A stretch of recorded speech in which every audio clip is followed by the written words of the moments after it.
আমরা আমরা কখনো অন্যায় করব না, যে অন্যায়ের আমরা শিকার হয়েছি। যমুনা স্মার্ট রেফ্রিজারেটর, স্মার্ট লাইফে স্মার্ট রেফ্রিজারেটর।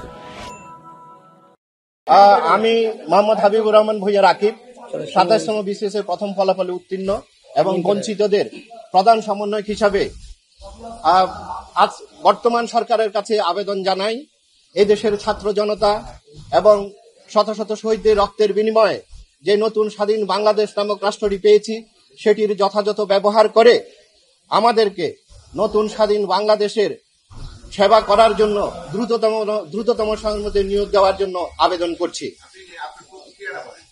আমার প্রতিক্রিয়া, আপনারা জানেন সেই সময়কার পেশি সরকার আমাদেরকে গলা টিপে হত্যা করা হয়েছিল। আমরা এই রায়ে সন্তুষ্ট এবং আমরা আমাদের অধিকার ফিরে পেয়েছি এবং আমরা যেটা দেখেছি যেখানে যে কোর্টে অবিচার হতো সেই কোর্টে আজকে ন্যায় বিচার ফিরে এসেছে এবং মাননীয় বিচারকগণ ন্যায় বিচার প্রতিষ্ঠা করেছেন।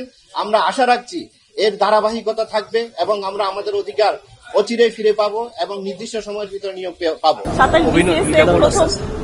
ফলাফলে উত্তীর্ণ হয়েছিলাম।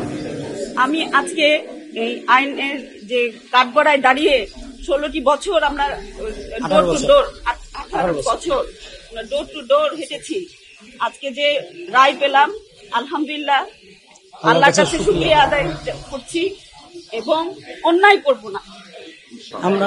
আমরা কখনো অন্যায় করব না, যে অন্যায়ের আমরা শিকার হয়েছি।